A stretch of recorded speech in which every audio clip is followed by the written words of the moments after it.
নমস্কাৰ এই মুহূৰ্তত আহি পৰিছে আজিৰ কেইবাটাও গুৰুত্বপূৰ্ণ খবৰ। অসমৰ মুখ্যমন্ত্ৰী ডক্টৰ হিমন্ত বিশ্ব শৰ্মাই আত্মহত্যা মহিলাৰ বেংক একাউণ্টত সোমাই দিব 10,000 কোটি টকা। কেবিনেট বৈঠকত এখন গুৰুত্বপূৰ্ণ সিদ্ধান্ত গ্ৰহণ কৰিছে। আপুনি আত্মহত্যাৰ প্ৰপত্ৰটো জমা দিছে নেকি? তেন্তে আপোনাৰ বাবে এটা ভাল খবৰ আহি পৰিছে। লগতে অৰুণোদয়ত আবেদন কৰা প্ৰত্যেকজন ব্যক্তিৰ বাবে এটা ভাল খবৰ। যিসকল ব্যক্তিয়ে এই মাহত অৰুণোদয় আঁচনিৰ টকা পোৱা নাই সেইসকল ব্যক্তিৰ বাবে চৰকাৰে এখন গুৰুত্বপূৰ্ণ সিদ্ধান্ত গ্ৰহণ কৰিছে। আপুনি এই মাহত অৰুণোদয় আঁচনিৰ টকা পোৱা নাই নেকি? লগতে ৰেচন কাৰ্ড নথকা প্ৰত্যেকজন ব্যক্তিৰ বাবে এটা ডাঙৰ খবৰ। লগতে কেইবাটাও গুৰুত্বপূৰ্ণ খবৰ যুগুত কৰা হৈছে আজিৰ দিনটোত। গোটেই অসম তথা ভাৰতৰ বিভিন্ন প্ৰান্তৰ পৰা যুগুত কৰা হৈছে কেইবাটাও ডাঙৰ খবৰ। এনেবোৰ খবৰ নিতৌ পাই থাকিবলৈ চেনেলটি ছাবস্ক্ৰাইব কৰি ভিডিঅ'টো এটা লাইক কৰিবলৈ নাপাহৰিব। আজিৰ আমাৰ প্ৰথমটো খবৰ গুৰুত্বপূৰ্ণ খবৰ হৈছে অসমবাসীৰ বাবে এটা ডাঙৰ খবৰ। অৰুণোদয় আঁচনিৰ বাবে নতুনকৈ আবেদন কৰা সকলৰ বাবে এখন ভাল খবৰ। 10 তাৰিখে লাভ কৰিব টকা। আপোনাৰ বেংক একাউণ্টত কৰক এইকেইটা কাম। যদি এই মাহত আপুনি অৰুণোদয়ৰ টকা পোৱা নাই তেন্তে আপোনাৰ বাবে এটা ভাল খবৰ আহি পৰিছে। 10 তাৰিখে লাখ লাখ লোকৰ একাউণ্টত চৰকাৰে সোমাই দিব টকা। কোনে কোনে লাভ কৰিব এই ধনৰাশি? অৰুণোদয় আঁচনি লাখ লাখ হিতাধিকাৰী একাউণ্টত জমা হ'ব 1250 টকাকৈ। বৃদ্ধ পেঞ্চন আঁচনিৰো ধন সোমাব আপোনাৰ একাউণ্টত। বিধৱা পেঞ্চন আঁচনিৰো ধন সোমাব আপোনাৰ বেংক একাউণ্টত। প্ৰতি মাহৰ 10 তাৰিখে হিতাধিকাৰী একাউণ্টত ধন সোমোৱাটো নিশ্চিত কৰিছে চৰকাৰে। যদিহে আপোনাৰ বেংক একাউণ্টৰ KYC-টো আপডেট কৰা নাই অতি শীঘ্ৰে কৰি লওক। যদি এই মাহত আপুনি অৰুণোদয়ৰ টকাটো পোৱা নাই তেন্তে আপোনাৰ বাবে এটা ভাল খবৰ। অতি শীঘ্ৰে আপোনাৰ বেংক একাউণ্টৰ KYC-টো আপডেট কৰক। আধাৰ কাৰ্ডৰ সৈতে লিংক কৰিব লাগিব আপোনাৰ বেংক একাউণ্ট। কেৱল ইয়াৰ নহয়, পান কাৰ্ড, আধাৰ কাৰ্ড দুয়োটা নম্বৰৰ সৈতে লিংক কৰিব লাগিব আপোনাৰ বেংক একাউণ্ট। যদি এতিয়ালৈকে আপোনাৰ পান কাৰ্ড আৰু আধাৰ কাৰ্ড আপোনাৰ একাউণ্টৰ সৈতে লিংক কৰা নাই তেনে ক্ষেত্ৰত কৰক। অতি শীঘ্ৰে আপোনাৰ একাউণ্টলৈ চৰকাৰে প্ৰেৰণ কৰিব অৰুণোদয় আঁচনিৰ টকা। বেংকৰ লগতে যেতিয়া আপোনাৰ পান কাৰ্ড আৰু আধাৰ কাৰ্ড লিংক কৰিব, লিংক কৰাৰ লগে লগে আপোনালৈ আহিব এখন OTP। ইয়াৰ পিছতে আপুনি নিশ্চিত হ'ব বেংক একাউণ্টত ধন জমা হোৱাটো। অতি শীঘ্ৰে আপোনাৰ কৰক এইকেইটা গুৰুত্বপূৰ্ণ কাম।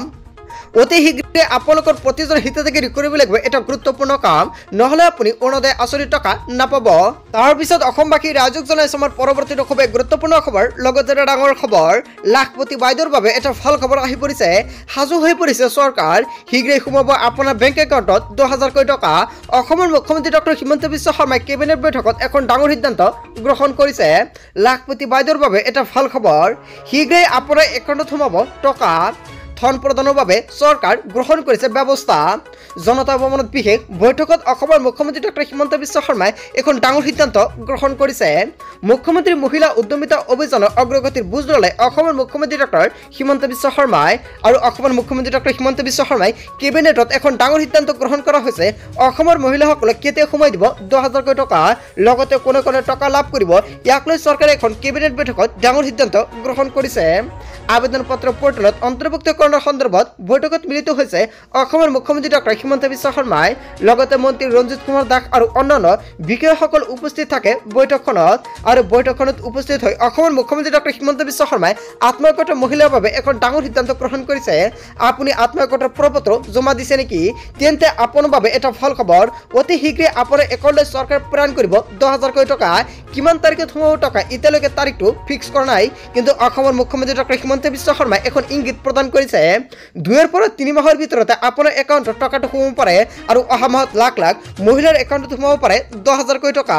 যদি আপুনি আত্মহত্যাৰ এজন সদস্য তেন্তে আপোনাৰ বাবে কেইবাটাও SOP প্ৰকাশ কৰিছে চৰকাৰে। আৰু এই SOPৰ ভিতৰত যিসকল ব্যক্তিয়ে পৰিব সেইসকলৰ একাউণ্টত চৰকাৰে প্ৰেৰণ কৰিব 10,000 কোটি টকা। আপুনি টকাটো পাব নহয়, নিশ্চয় আন এটা ভিডিঅ'ত সম্পূৰ্ণকৈ SOPটি প্ৰকাশ কৰা হ'ব। তাৰপিছত অসমবাসী ৰাইজক জনাইছো আমাৰ পৰৱৰ্তী খুব গুৰুত্বপূৰ্ণ খবৰ। লগতে ডাঙৰ খবৰ, PM কিষাণৰ ধনক লৈ এটা ডাঙৰ খবৰ। PM কিষাণক লৈ জৰুৰী নিৰ্দেশনা জাৰি কৰিছে চৰকাৰে।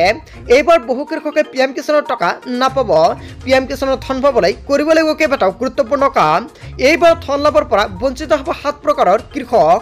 লগতে কোনে কোনে কৃষকে লাভ নকৰিব PM কিষাণৰ টকা চৰকাৰে সম্পূৰ্ণকৈ নিৰীক্ষণ কৰিছে।